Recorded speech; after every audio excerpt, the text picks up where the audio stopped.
আজ শুভ মহালয়া, সেই উপলক্ষে চলে এসেছি তোমাদের কাছে মিষ্টির একটা রেসিপি নিয়ে। ঘরে থাকা কিছু উপকরণ দিয়ে খুব সহজেই তোমরা কিন্তু যে কেউ বানিয়ে নিতে পারবে। বাঙালিদের কাছে যে কোনো উৎসব অনুষ্ঠান মানেই হলো মিষ্টিমুখ, আর সেই মিষ্টিটা যদি দোকানে না গিয়ে ঘরে থাকা কিছু উপকরণ দিয়ে তৈরি করে নেওয়া যায় তাহলে আর কথা কি। ভিডিওটিকে স্কিপ না করে পুরো ভিডিওটি দেখার অনুরোধ রইল। আশা করি তোমাদের ভীষণ ভালো লাগবে। নমস্কার বন্ধুরা, বাণীর হেসেলের রকমারি রান্না নিয়ে আমি চলে এসেছি। আমার চ্যানেলে তোমাদের সবাইকে স্বাগত জানাই। আগে একটা প্লেটের মধ্যে আমি কিছুটা তেল দিয়ে তারপর ঠিক এইভাবে একটু গ্রিস করে নিচ্ছি প্লেটটাকে। এতে আমি মিষ্টিটা তৈরি করার জন্য যে ডোটা তৈরি করব সেই ডোটা এর মধ্যে রাখতে হবে। তো আগে থেকে এই কাজটা করে নিলাম। এইবার চলে যাচ্ছি রান্নার মূল পর্বে। গ্যাসের উপর একটা কড়াই বসে দিয়েছি, এবার এর মধ্যে দিয়ে দিচ্ছি মেজারিং কাপের 1 কাপ জল। এইবার জলটা দেখো খুব ভালো মতো ফুটতে আরম্ভ করেছে। এখন আমি এর মধ্যে দিয়ে দিচ্ছি ওই কাপ মেপেই 1/4 কাপ হচ্ছে দিয়ে দিচ্ছি গুঁড়ো দুধ।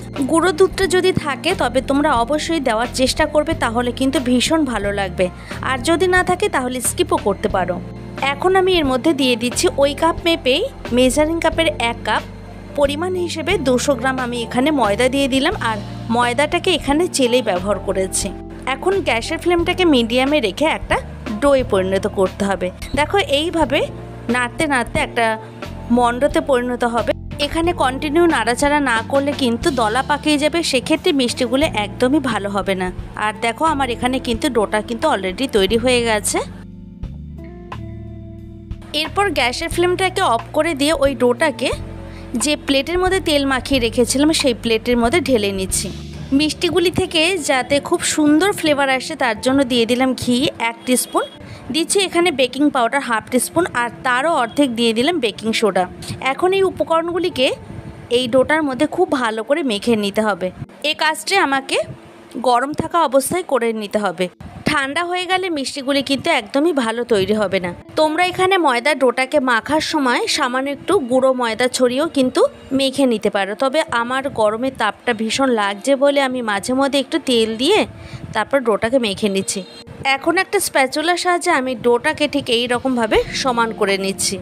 আর হ্যাঁ, তোমাদের একটা কথা বলে রাখি, মিষ্টিগুলি তৈরি করার সময় অবশ্যই একটু ঘি দেওয়ার চেষ্টা করবে।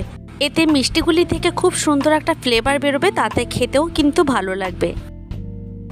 এখন একটা নাইফের সাহায্যে আমি এইভাবে মিষ্টিগুলিকে শেপ দিয়ে নিচ্ছি। তোমরা তোমাদের পছন্দ অনুযায়ী শেপগুলিকে দিয়ে নেবে। আমি একটু চৌকো শেপেই করে নিচ্ছি। ডোটার সাইডের যে অংশগুলি সেটা আর ফেলবো না, সেগুলি দিয়েও কিন্তু আমি এখানে মিষ্টিগুলিকে তৈরি করে নেব। তো দেখো আমি এইভাবে শেপ দিয়ে নিচ্ছি মিষ্টিগুলিকে। নাইফের সাহায্যে যখন মিষ্টিগুলিকে কাটবো তবে তার আগে অবশ্যই একটু তেল মাখিয়ে দিতে হবে, না হলে কিন্তু মিষ্টিগুলি কাটতে আমাদের অসুবিধা হবে। এবার মাঝ বরাবর ঠিক এইভাবে কেটে নিচ্ছি। দেখতেই পাচ্ছ আমি এখানে মিষ্টিগুলিকে কিভাবে শেপ দিয়ে নিয়েছি। এবার অন্য একটা প্লেটে ট্রান্সফার করে নিচ্ছি মিষ্টিগুলিকে। আমার এখানে মিষ্টিগুলি শেপ দিয়ে নেওয়া হয়ে গেছে। এই রকমভাবে যদি একটু মোটা মোটা রাখা যায় মিষ্টিগুলিকে তাহলে খেতে কিন্তু ভীষণ ভালো লাগবে। এইবার চলে যাচ্ছি এগুলিকে ভেজে নেওয়ার জন্য। এখন মিষ্টিগুলিকে ভেজে নেওয়ার জন্য একটা কড়াই বসিয়ে দিয়েছি গ্যাসের ওপর। এরপর কড়াইটা ভালো মতো গরম হয়ে যাওয়ার পর দিয়ে দিলাম পরিমাণ মতো সাদা তেল। এখানে তেলটাকে খুব ভালো মতো গরম করে নিয়েছে। এখন আমি এর মধ্যে ময়দার মিষ্টিগুলিকে দিয়ে দিচ্ছি। তবে গ্যাসের ফ্লেমটাকে এখন কিন্তু কোনোভাবেই বাড়ানো যাবে না, একদম মিডিয়ামে রেখে মিষ্টিগুলিকে ভেজে নিচ্ছি। হাই ফ্লেমে মিষ্টিগুলিকে একদমই ভাজা যাবে না, তাহলে ওপরের যে সারফেস সেটা কিন্তু পুড়ে যাবে, সেক্ষেত্রে মিষ্টিগুলি খেতে একদমই ভালো লাগবে না। আমি এখানে গ্যাসের ফ্লেমটাকে মিডিয়ামে রেখে মিষ্টিগুলিকে ভেজে নিচ্ছি। আর এইভাবে দেখো আমার এক সাইড ভাজা হয়ে গেছে। এখন উল্টে দিলাম অন্য সাইডে ভাজা হওয়ার জন্য।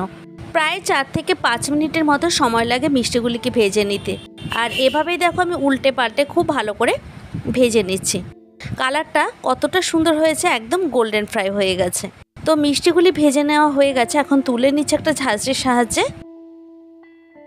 দেখো আমি এই রকমভাবে ভেজে নিয়েছি।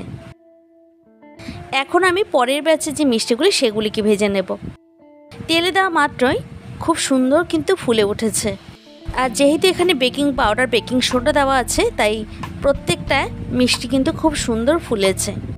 এই ময়দার মিষ্টিগুলিতে চেষ্টা করবে একটু গুঁড়ো দুধ দেওয়া, তাতে কিন্তু ভীষণ ভালো লাগবে খেতে। তো আমার এই মিষ্টিগুলিকে ভেজে নেওয়া হয়ে গেছে, এখন তুলে নিচ্ছি। একই রকমভাবে কিন্তু প্রত্যেকটা মিষ্টি ভেজে নিয়েছি। ময়দার এই মিষ্টিগুলি খেতে ভীষণই ভালো লাগে, আর সামান্য কিছু উপকরণে কিন্তু ঝটপট বানিয়ে নেওয়া যায়। এখন একটা শিরা তৈরি করে নেব, তার জন্য দিয়ে দিলাম হাফ কাপ চিনি, আর এখন সেই মাপেই দিয়ে দিচ্ছি হাফেরও অর্ধেক জল। এখন একটা ঘন শিরা তৈরি করে নেব, তার জন্য একতার বা দুতারের দরকার নেই।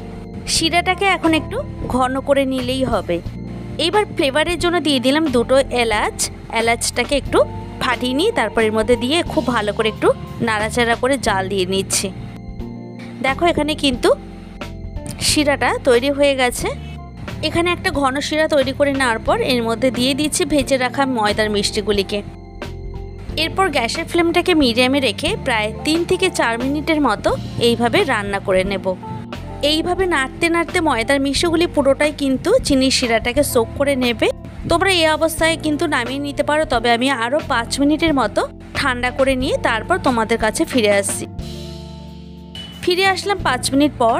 এখন মিষ্টিগুলিকে একটা সার্ভিং প্লেটে সার্ভ করে নেব।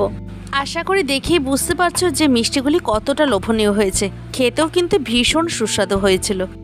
8 থেকে 80 সকলে এই ধরনের মিষ্টি খেতে ভীষণ পছন্দ করবে। এছাড়া যে কোনো উৎসব অনুষ্ঠানে তোমরা কিন্তু ঘরে থাকা কিছু উপকরণ দিয়ে ঝটপট বানিয়ে নিতে পারো।